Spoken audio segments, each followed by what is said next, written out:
거룩한 성탄절 하나님께서 주시는 말씀은 마태복음 2장입니다. 마태복음 2장 1절로 12절입니다.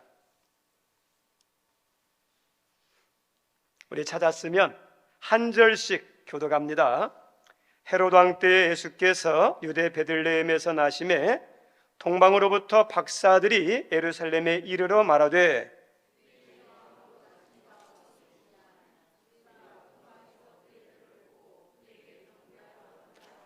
헤롯 왕과 온 예루살렘이 듣고 소동한지라.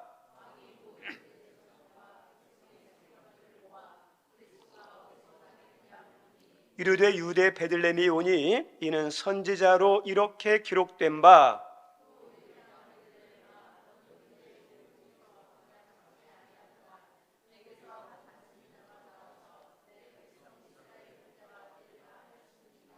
이에 헤롯이 가만히 박사들을 불러 별이 나타난 때를 자세히 묻고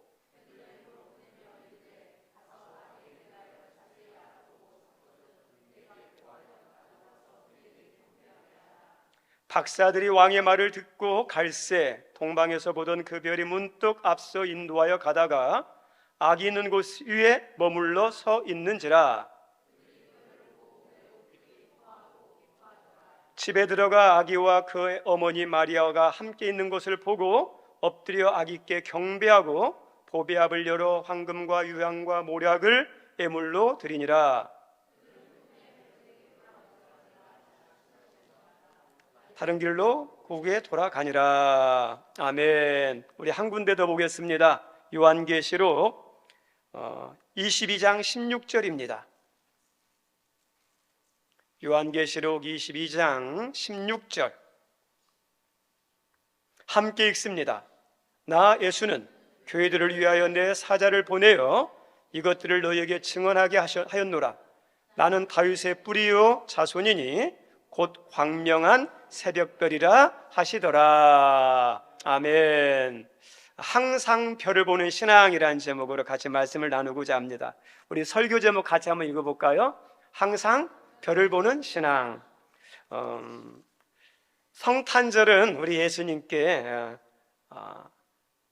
찬양하는, 영광 돌리는 그런 절기입니다. 성탄절에 대한 인터넷에서 한번 설문조사를 한 적이 있습니다. 성탄절에는 뭐가 떠오릅니까? 이렇게 질문했더니 거기에 대한 설문의 답들로 캐롤, 그 다음에 선물, 데이트, 여행, 그리고 트리, 이런 것들이 나와요. 근데 예수님에 대한 것은 몇 번째냐? 7번째가 나왔어요. 7번째. 생일에서 중요한 것은 주인공입니다. 생일자입니다. 그래서 생일자를 중심으로 축하하는 거죠. 만약에 생일잔치를 하는데 주인공이 없으면 기다렸다가 잔치를 하는 거죠. 우리 성탄절에 있어서 누가 뭐라고 해도 주인공은 예수님이죠. 그래서 그 성탄절은 그 예수님에 대해서 좀 더 알고, 그리고 믿고, 그분께 찬양하고 그분께 예배드리는 날이 성탄절이에요. 우리 크리스마스 하죠. 근데 크리스마스라는 뜻이 뭐냐면 크리스, 예수님을 말합니다. 마스는 미사, 예배. 그래서 성탄절은 어떤 날이냐? 예배 드리는 날이에요. 그게 예배 드리고 그 다음에 우리가 즐겁게 하는 거지, 예배 없이 하는 것은 좋은 건 아니에요.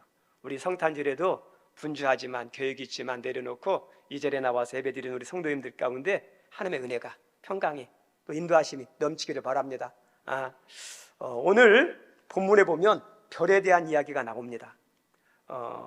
이 별은 단순한 물리적인 항성, 행성을 말하기도 하지만 성경에서 별에 대해서 이야기할 때 사람들에 관련된 내용과도 연결이 됩니다. 우리 아브라함이 자녀가 없었을 때 하나님께서 아브라함을 인도했습니다. 그리고 밤하늘을 바라보면서 아브라함아 밤하늘을 바라보라. 그래서 너희 후손들을 밤하늘의 별처럼 많게 해주겠다. 그렇게 말씀하죠. 거기서 말하는 별은 뭘 말하죠? 후손들, 사람들을 말합니다. 그리고 민수기 24장 17절에 보면 모압 왕 발락이 이스라엘을 싸워서 이길 수 없으니까 저주의 신탁을 저주의 신탁으로 물리치기 위해서 발람 선지자를 이렇게 초청하는 장면이 나옵니다. 그 발락에게 이렇게 나타나서 하신 말씀 가운데 하나가 이런 말이 나와요. 한 별이 야곱에게서 나온다. 발람 선지자를 통해서 이렇게 주신 말씀이 뭐냐면 야곱에서 한 별이 난다. 별이죠, 별. 근데 여기서 별은 뭐냐? 짧게는 다윗 왕을 말해요. 다시 말하면 야곱의 후손에서 다윗 왕이 날 것이다, 그렇게 말하고, 그리고 멀게는 누굴 말하냐? 예수님을 말하는 거예요. 그래서 여기서도 별이 누굴 나타내냐면 사람을 말합니다. 사람. 오늘 본문에도 별이 나와요. 별이 나옵니다. 이 동방박사들이 별을 따라고 왔는데 이 별이 어떤 별이냐? 2절에 이렇게 기록되어 있습니다. 우리 같이 한번 읽어볼까요? 2절 말씀이요. 유대인의 왕으로 나신 이가 어디 계시냐? 우리가 동방에서 그의 별을 보고 그에게, 그죠? 유대인의 왕이 누구냐? 그의 별이죠. 다시 말하면 이 별은 유대인으로 나신 왕이에요, 왕. 그러면 우리가 알고 있는 이분은 누굴 말하죠? 예수님. 동방박사들이 별을 보고 왔는데 이 별이 누구냐? 예수님을 상징하는 거죠. 우리가 읽었던 요한계시록 22장 16절 말씀도 마찬가지입니다. 우리가 읽었지만 다시 한번 볼게요. 다시 한번 시작. 나 예수는, 그죠? 나 예수죠. 예수님이 환상 가운데 이 사도 요한에게 나타나서 말씀을 했어요. 그래서 1인칭으로 나 예수는 이렇게 나오죠. 같이 읽습니다. 교회들을 위하여 내 사자를 보내어 이것들을 너희에게 증언하게 하였노라. 나는 다윗의 뿌리, 육신으로 다윗의 뿌리죠. 자손이니 곧 광명한 새벽별이라 그러죠. 별로 표현했죠. 예수님도 자신에 대해서 뭐라고 표현했냐면 별로 표현했어요. 별로. 그래서 우리들은 성경에서 볼 때는 별이 그냥 천체적인 별만 아니라 때로는 사람, 어떤 때는 어떠냐? 예수님도 상징한다는 걸 아셔야 됩니다. 이 별을 보고 이 동방박사들이 예수님께 오는데 여기서 말하는 동방박사는 헬라어로 마고이라 해요. 마고이. 별을 연구하는 점성가, 그래서 페르시아어입니다. 이들은 별을 보고 사람, 세상의 기륭 화복을 점치는 사람들이에요. 고대 사회에서 왕들은 하늘과 연결되어 있는 사람들이에요. 천자라고 그러기도 하고, 그 다음에 뭐 이렇게 하늘에 뭐 이렇게 이렇게 아들 이렇게 표현합니다. 그래서 하늘에서 이제 징조가 보이면 그 징조는 하늘에서 이 땅에 보내는 메시지예요. 알려주는 뭐가 있어요. 그래서 하늘에 징조가 있으면 그걸 풀어서 그것을 알고 그것을 반영해서 정치를 해야 돼요. 성경 같은 데 보면 왕 옆에 누가 나오냐면 박사라는 사람들이 나와요. 술사라는 사람들이. 이 사람들이 일 가운데 대부분 많은 경우가 누구냐면 점성가들이에요. 별의 위치, 그런 바퀴, 이런 것들을 통해서 하늘에서 뭘 알려주는지, 그리고 어떤 일이 일어날 것인지 기류화복을 알려가지고 왕에게 조언하고, 그것을 들은 왕이 이제 하늘의 뜻을 따라서 정치를 펴는. 그래서 이 여기에 나오는 동방박사는 단순한 점성가만 아니라 천체를 이렇게 연구하는 연구가이기도 하고, 또 어떠냐면 조언하는 지혜자이거든요. 와이즈맨이라고 표현이 됩니다. 지혜로운 사람이에요. 그래서 왕에게 하늘의 뜻을 알려주는 사람. 근데 이 동방박사들이 어느 날 하늘에 떠 있는 별을 보니 지금까지 보지 못했던, 지금까지 자료에서 발견하지 못했던 아주 막 탁월한 별이 나타난 거예요. 그래서 저 별이 뭘까? 이 사람들은 인간적인 직감적으로 지금까지 나타나지 않은 엄청난 별이는, 그리고 그 나타난 느낌과 그 기운이 어떠냐? 음울한 기운, 죽이는 기운, 사악한 기운이 아니라 어떤 기운이냐? 뭔가 애사롭지 않은 상스러운 기운이에요. 저 별이 뭘까?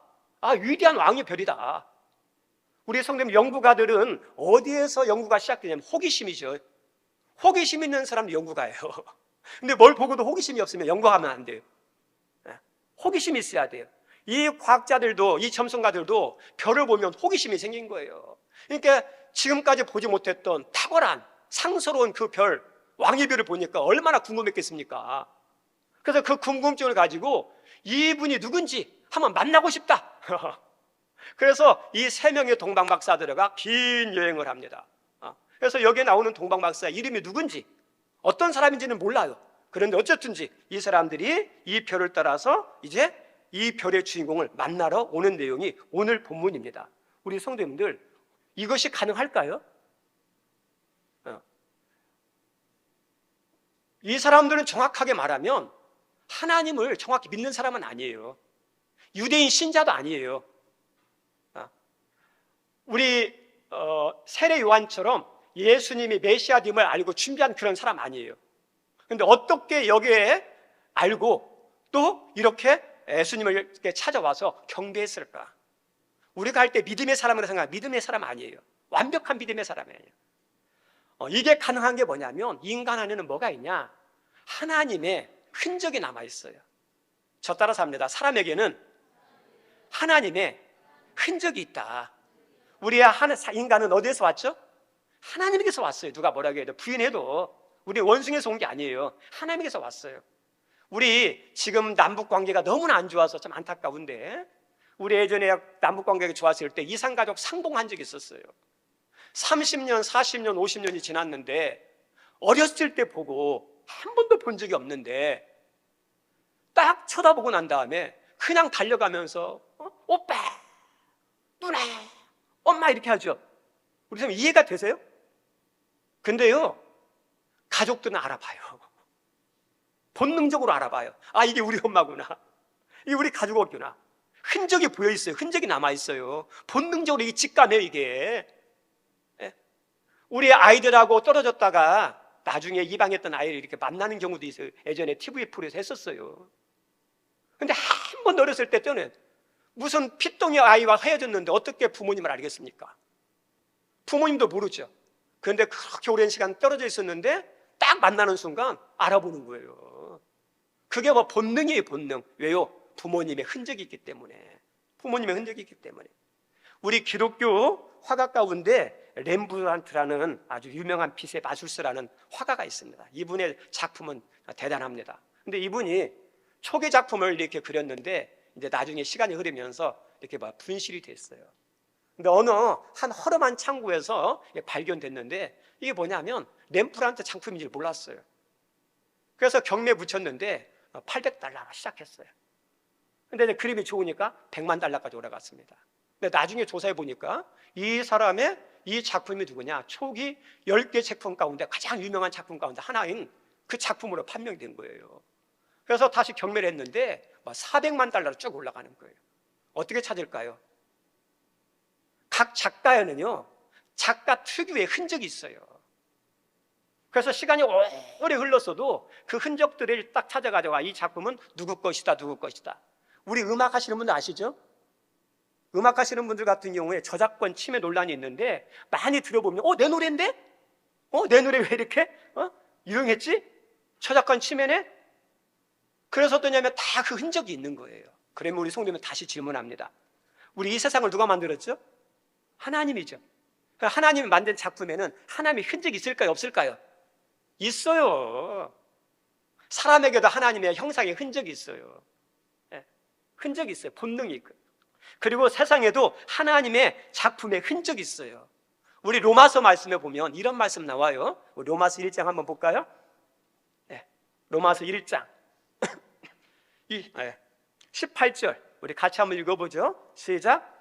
하나님의 진노가 불의로 진리를 막는 사람들의 모든 경건하지 않음과 불의에 대하여 하늘로부터 나타나는, 이게 무슨 말이에요? 심판이죠. 하나님의 진노가 반드시 있다는 거예요. 내가 지금은 내 멋대로 살아도 하나님 안 믿어도 다 문제 없는데, 심판 없는데, 어려움 없는데, 아니에요. 하나님이 지금 참으시는 거예요. 기다리는 거예요. 근데 나중에 반드시 진노할 때가 있다는 거예요. 진노할 때가. 그래서 하나님의 진노가 반드시 임하는데 19절 말씀 함께 읽습니다. 이는 하나님을 알만한 것이 그들 속에 보임이라. 하나님께서 이를 그들에게 보이시나. 하나님을 알만한 것이 그들 속에 있다 없다? 불신자들이 그래요. 하나님 알만한 게 아무것도 없네? 아니에요. 하나님께서 불신자 속에서 하나님 알만한 게 다 있대요. 하나님 흔적이 있다는 거예요. 그리고 또 하나 20절 말씀 같이 읽습니다. 창세로부터 그의 보이지 아니하는 것들, 곧 그의 영원하신 능력과 신성이 그가 만드신 만물에 분명히 그죠? 그의 하나님의 능력과 신성이 어때요? 만물 위에 분명히 보여 있다는 거죠. 그래서 사람들이 부인할 수 있다 없다? 부인 못해요. 어렴풋이나마 알아요. 그래서 완벽한 하나님, 완벽한 능력을 모르지만 어렴풋하게 이건 인간이 아닌데, 이게 대단한 건데, 인간을 뛰어넘는 건데 어렴풋하게 어떠냐? 알 수 있어요. 그래서 모든 사람은요, 완벽한 하나님은 못 섬기지만 신에 대한 것은 알아요. 그 고대 사회부터 그래서 뭐가 있었죠? 종교가 있었어요. 왜요? 그 안에 신성이 있으니까. 하나님을 대한 정확한 지식이 없어서 그렇지. 만물에도 어때요? 다 하나님의 창조의 흔적이 있어서 그 세상 사람들이 하나님 심판받을 때 나 하나님 몰라서 그랬는데요? 나 몰라서 그랬는데요? 아니야. 창세의 모든 만물 가운데 나의 흔적이 있어. 너희들 다 알잖아. 이미 알고 있잖아. 왜 모른 척해? 그 진노의 심판에서 변명할 수 없다는 거예요. 흔적이 있어요. 별도 마찬가지. 이 박사들도 연구해 보니까 어때요? 이 사람도 구도자 같아요. 신을 추구하는 사람. 그걸 찾다 보니까 위대한 신의 흔적을 발견한 거예요. 그 궁금해서 그걸 찾아서 오는 겁니다. 우리 성님들 별을 오는데 오늘 별 보면 별의 기능 가운데 하나가 길을 잃지 않도록 인도하는 내비게이션 역할이에요. 별을 인도하는 별은 오늘날에는 내비게이션이 있어서 처음 가는 길도 잘 갈 수 있어요. 그런데 옛날에는 내비게이션이 어디 있습니까? 없잖아요. 그래서 그 내비게이션 역할을 한 것이 별입니다. 별. 사람들이 넓은 바다를 항해한다든지 산을 이렇게 넘는다든지 처음 가보는 갈 때 동서남북이 어딘지 몰라요. 이것만이라도 알아야 찾아갈 수 있거든요. 근데 그 역할을 하는 것이 방향을 잡아주는 것이 북극성이에요. 북극성. 다 들어보셨죠? 북극성. 크게 유난히 빛나는 별. 그리고 그 별이 보이지 않는다. 구름에 가렸다든지. 그리고 어떤 것이 북극성인지 모른다 그러면 그 위치를 알려줘요. 그리고 왼쪽에는 북두칠성, 오른쪽에는 가시오페이에서 W 이렇게 돼 있죠. 그래서 우리 어렸을 때 천천히 이렇게 찾잖아. 저 북두칠성이다. 저 가시오페 자리다. 그러죠? 그래서 그 중간에 뭐가 있어요? 북극성이에요. 북극성. 북극성을 보고 방향을 잡는 거예요. 방향을. 우리 팔레스틴 지역은 좀 뜨겁습니다. 뜨겁다 보니까 사막에서 여행을 어떠냐? 낮에는 움직이지 못해요. 언제 합니까? 밤에 하는데 밤에는 길이 안 보이잖아요. 내비게이션이 없잖아요. 그래서 별 보고 가는 거예요. 별 보고. 그래서 별은 안내자 역할이에요. 올바르게 갈 수 있는. 오늘 본문에 나오는 이 동방박사들 인도한 것도 어떠냐면 이 별이 인도하는 거예요. 별을 따라서 왔더니 이제 예수님 가까이 오는 거죠. 우리 귀한 선생님들, 우리 인생의 나침판은 누굴까요? 여러분의 인생의 방향, 여러분을 올바르게 가는, 여러분 어떠냐? 진리의 길, 생명의 길, 구원의 길, 축복의 길로 가는 내비게이션이 누굴까요? 예수님이에요. 예수님 따라가야죠. 우리 성도면 길이 어디 있습니까? 세상의 길이 아니에요. 예수님이 길이에요.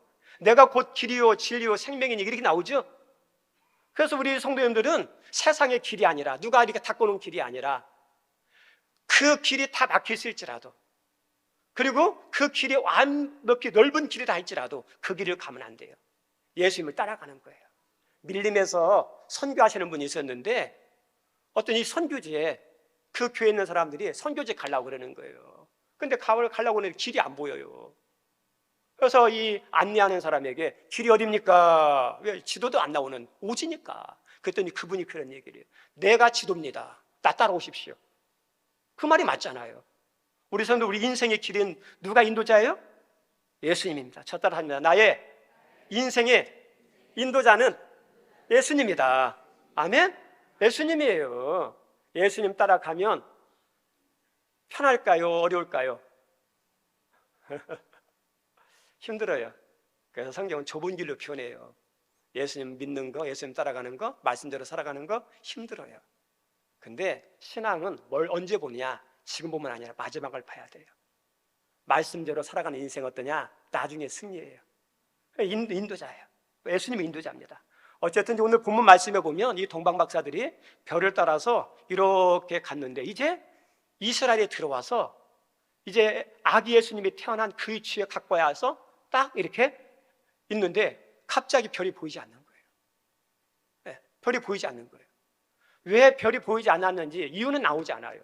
그런데 인간적으로 추측해 볼 때 어떠냐? 이 사람들은 이제 별을 주목하는 것이 아니라 자기의 상식이 작동해요. 이성이 작동해요.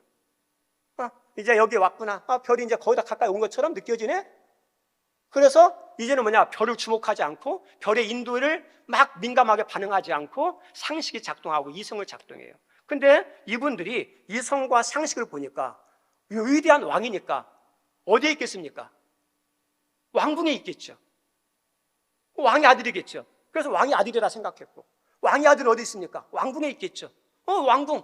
그러면 여기 왔으니까 예루살렘 성에 가면 되겠구나 해서 어떠냐? 주목하지 않는 거예요. 그래서 왕궁에 찾아가는 겁니다. 우리 성님들, 이게 상식적으로 틀립니까? 이성적으로 이게 잘못된 겁니까? 아니에요. 상식과 이성은 지극히 정당하고 지극히 맞는 거예요. 우리 예루살렘 성과 베들레헴은 8km 차이 나요. 많은 차이 안 나잖아요. 지금 시대에도 8km 정도면 뭐 긴 걸 수도 있지만, 예루살렘에서 여기 팔레스틴 동방에서 페르시아 바벨론에서 이 지역까지 거리가 어느 정도 되냐면 직선 거리로 700km 정도 돼요. 그런데 실제 거리는 1500km가 넘어요. 1500km가 엄청난 거죠. 그것도 걸어서 가야 돼요. 그러면 이 길을 몇 개월이 걸리느냐? 에스라서 7장에 보면 나오는데, 바벨론의 포로로 잡혀갔던 사람들이 예루살렘을 귀환할 때 나와요. 그때 4개월 걸려요. 4개월. 그래서 4개월 동안 와서 딱 보니까 어떠냐면 별이 어떠냐면 멈춘 것처럼 보이는 거예요. 그래서 내려놓고 상식으로 작동해서, 그래서 어떠냐? 이 예루살렘 성과 베들레헴은 8km밖에 없으니까 임금이니까 예루살렘 성 안에 있겠구나. 성에 들어가요. 그리고 이 왕은 어떠냐? 왕궁이죠. 그냥 마구간이 아니잖아요. 어떻게 마구간에 태어나냐?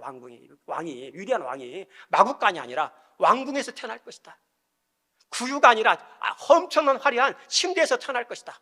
그것을 그렇게 생각하고 왕궁에 갔어요. 우리 성도님들, 이 성과 상식이 작동하면요, 주님이 보이지 않아요. 주님의 인도는 보이지 않습니다. 자기 생각대로, 자기 상식대로 살아요. 우리가 세상에서 살면서 상식으로 살아도 문제 없어요. 솔직하게. 이성 따라 살아도 문제 있을까요? 없을까요?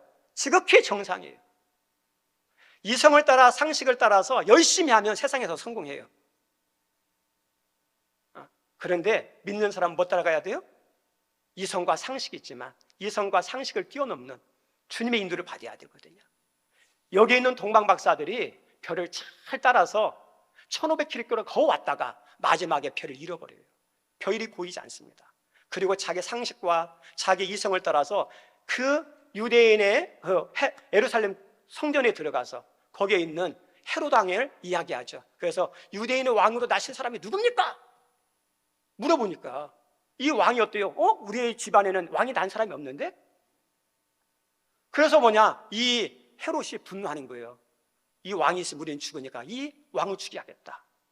그래서 이 동방 박사를 가고 난 다음에 박사들에게 물어봐요. 어디서 태어나냐? 베들레헴에서 태어난다. 그래서 만 2세 아이의 남자 유아 대학살을 누가 일으키죠? 헤롯이라는 사람이. 왜요? 대헤롯이 죽였지만 여기에 미세한 원인을 제공한 사람이 누구냐면 동방 박사들이에요. 거기 찾아가서 상식을 따라갔다가 이성을 따라갔다가 그걸 알려줘가지고 분노한 이 헤롯이 그걸 죽이는 거예요. 우리 성도님들, 우리 믿는 사람도 인간이에요. 이 세상에 있을 때는 지극히 상식적인 것이 있어요. 믿는 사람은 상식이 있어야 돼요. 믿는 사람은 이성이 있어야 돼요. 믿는 사람은 여러 가지 정보나 지식들 같은 것도 많이 알고 있어야 돼요. 그런데 이것이 최종 결론이 되면 안 돼요. 최종 결정은 누구한테 올려드리는 거예요? 하나님께 올려드리는 거예요. 하나님이 결정하게 하는 거죠. 우리가 할 때, 마지막 결정할 때 믿음과 이성이 있어요. 그럼 이성과 믿음이 있을 때 우리는 뭘 따라야죠? 하나님 말씀과 세상의 정보가 있어요. 그럼 믿는 사람들은 마지막 결론에서 세상의 정보를 따라야 됩니까? 믿음을 따라야 됩니까? 내 계획이 있고 목적이 있는데 내 계획 따라가야 합니까? 그렇지 않으면 하나님 뜻을 따라가야 됩니까? 믿는 사람은 세상에서 똑같은 이성과 상식도 있고 정보도 다 중요하고 준비도 잘해야지만 마지막 모든 걸 다 준비해놓고는 하나님께 올리고 마지막 기도하면서 믿음을 따라 세상 정보가 아니라 말씀을 따라서 그리고 또죠 하나님의 뜻을 따라서 결정하는 거예요. 우리들이 모든 것이 다 준비되어 있어요. 잘 준비되어 있으면 어떨까요? 믿음이 필요 없어요. 다 준비되어 있으면 어떠냐? 이성적으로, 상식적으로, 사상적으로 부족함이 없으니까 문제될 게 아무것도 없어요. 그럼 거기에 무슨 믿음이 필요하겠습니까? 거기에 무슨 기도가 나오겠습니까? 이성과 상식과 세상의 방식만 있으면 다 채워졌으면 믿음도 필요 없어요. 기도도 필요 없어요. 왜? 이거 살아가면 되니까. 그래서 우리 예수님께서 예수 믿는 부자들이 예수 믿는 것이 쉽다 어렵다? 어렵다는 거예요. 다 갖춰졌으니까 절박함이 없어요. 기도도 하지 않아요. 그런데 우리가 다 준비했는데 조사를 해봤는데 우리가 부족함이 보여요. 우리 자녀의 뭐가 부족함이 보여요. 우리 가정의 부족함이 보여요. 여러분의 사업장의 부족함이 보여요. 그때 뭐가 필요한 거예요? 정확한 진단과 정확한 문제의식과 모든 것을 하고 난 다음에 하나님 내 힘이 안 됩니다. 내 능력이 안 됩니다. 우리 자녀를 돌아보니 내가 우리 자녀에게 유산을 남겨줄 수 있는 것도 별로 없고 우리 자녀들이 어떤 세상에서 탁월한 것도 어떤 다른 사람보다도 탁월한 위대한 것도 없고 어떻게 합니까? 그 부족함을 어떻게 하나님께 올려드리면서 하나님 도와주십시오. 그때 어때요? 믿음이 필요하고 기도가 필요할 때 그때 누구의 역사에 그 통로가 열리는 줄 아십니까? 하나님의 역사의 통로가 열리는 거예요. 이것만 준비해놓고 하지 않으면 하나님이 개입할 의지가 없고 길이 없고 역사할 통로가 없는 거예요. 우리 성경에 보면 두 명의 대조적인 인물이 나옵니다. 이사를 하는데 한 사람은 믿음을 따라 이사하고 한 사람은 믿음 없이 이사하는 장면이 나와요. 우리 이삭이라는 분이 있습니다. 아브라함의 아들 이삭, 유순하죠. 바보 같은 사람, 다 빼앗기는 사람이죠. 근데 바보 같은 것 같지만 아니에요. 이삭이요 어떠냐, 하나님의 도우심 때문에 강한 자가 되고 풍성한 자가 됩니다. 어느 날 그가 살고 있는 지역에 흉년이 들었어요. 흉년이 들어서 이제 곡식을 차지해야 되는데, 먹을 것을 차지해야 되는데 자기도 살고 가족이 살아야 하잖아요.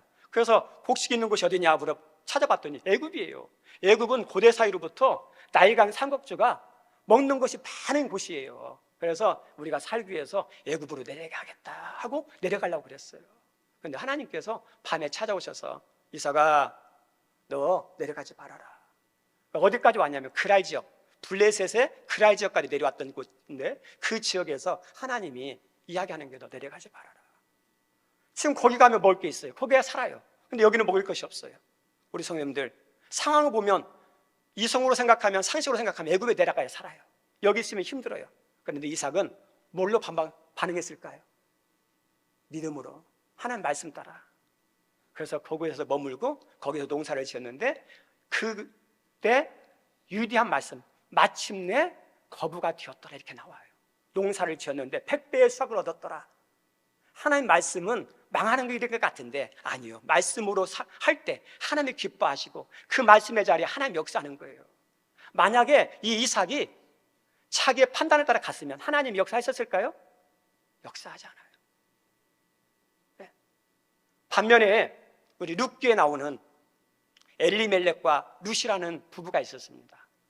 베들레헴 땅에 흉년이 들었어요. 먹을 것이 이제 중요하잖아요. 그래서 자녀들과 먹여야 되는데 이 빈궁기에 살아야 되는데 먹을 것이 어디에 있냐 생각했더니 모압 지역에 있는 거예요.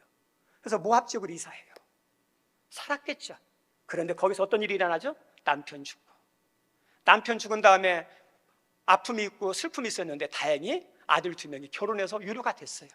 그런데 또 이 아들들도 자식 없이 죽었어요. 얼마나 큰 아픔이겠어요. 거기서 살려갔다가 모든 걸 다 잃고 돌아와요. 그러면서 돌아오면서 사람들에게 말해요. 나를 나오미라 하지 마라. 이렇게 말하죠.